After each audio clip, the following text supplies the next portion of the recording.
A independência da Angola.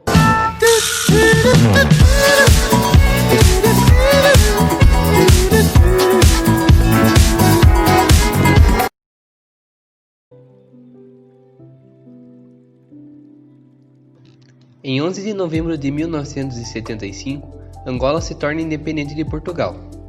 O cenário para a independência se desenvolveu meses após a derrubada da ditadura em Portugal pela Revolução dos Cravos em 25 de abril de 1974, quando se abriram perspectivas históricas imediatas para a independência de Angola, uma das colônias portuguesas na África Ocidental. O novo governo revolucionário português iniciou negociações com os três principais movimentos de libertação: o MPLA, Movimento Popular de Libertação de Angola, liderado por Agostinho Neto, a Frente Nacional da Libertação de Angola, chefiada por Holding Roberto, e a UNITA, União Nacional para a Independência Total de Angola, liderada por Jonas Savimbi, no período de transição e do processo de implantação de um regime democrático em Angola e nos marcos dos Acordos de Alvor de janeiro de 1975. A independência de Angola não foi o início da paz, e sim de uma guerra aberta. Muito antes do dia da independência, quando Agostinho Neto exclamou: "Diante da África e do mundo, proclama a independência de Angola", culminando assim a campanha independentista, iniciada em 4 de fevereiro de 1961. Os três grupos nacionalistas que tinham combatido o colonialismo português lutavam entre si pelo controle do país, e em particular da capital, Luanda.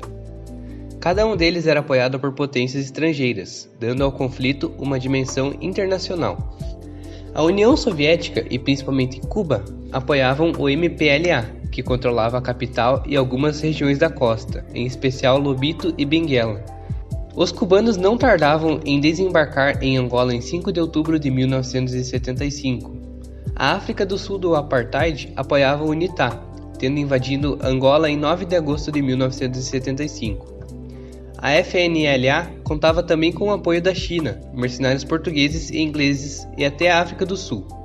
Os Estados Unidos, que apoiaram inicialmente apenas a FNLA, não tardaram em ajudar também a UNITA. Esse apoio se manteve até 1993. A sua estratégia foi durante muito tempo dividir Angola. Em outubro de 1975, o transporte aéreo de quantidades enormes de armas e soldados cubanos, organizados pelos soviéticos, mudou a situação, favorecendo o MPLA. As tropas sul-africanas e zairenses retiraram-se e o MPLA conseguiu formar um governo socialista unipartidário.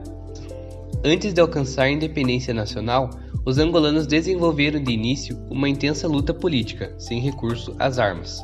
Diante da resposta das autoridades coloniais, que recusavam qualquer conversação com vista à autodeterminação, antes de alcançar a independência nacional, os angolanos desenvolveram de início uma intensa luta política, sem recurso às armas. Diante da resposta das autoridades coloniais, que recusavam qualquer tipo de conversação com vista à autodeterminação, os patriotas angolanos não tiveram outra saída que não a luta armada, que se estendeu por 14 anos.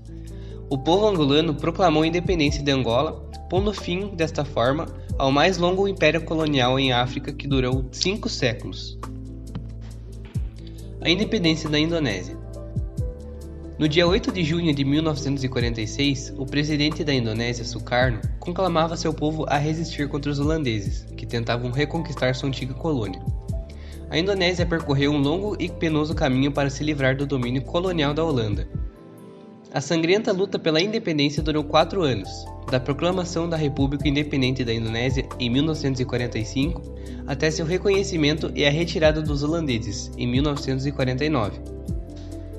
O maior arquipélago do mundo, com mais de 17 mil ilhas, foi dominado pela Índia no início da Era Cristã e islamizado a partir do século XV.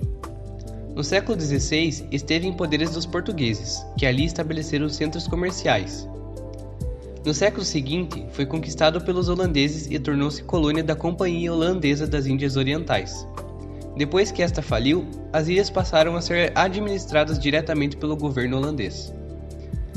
Os 4 séculos de colonização holandesa e a Segunda Guerra Mundial determinaram a luta pela independência do país. As manifestações anticolonistas começaram no século XIX, mas o nacionalismo ganhou impulso no século seguinte. Em 1918, as autoridades holandesas criaram o Conselho do Povo, mas os nacionalistas não aceitaram a participação de Indonésia numa administração controlada pelos Países Baixos. Uma rebelião liderada pelo Partido Comunista Indonésio eclodiu em 1926, sendo sufocada no ano seguinte. O Japão ocupou a Indonésia em 1942, durante a Segunda Guerra Mundial, e expulsou os holandeses a 17 de agosto de 1945, 2 dias depois, após a capitulação japonesa diante dos aliados ocidentais. Os líderes nacionais Sukarno e Hatta proclamaram a independência. No início de 1946, os holandeses tentaram restabelecer o domínio colonial, mas os indonésios estavam decididos a defender sua liberdade. Depois de 4 anos de guerrilhas e da ameaça de boicote econômico pelos Estados Unidos, a independência foi reconhecida em dezembro de 1949. Para Sukarno, a independência significava uma forma de nação. Ele não se restringiu à luta armada e tentou fazer alianças com outros países colonizados.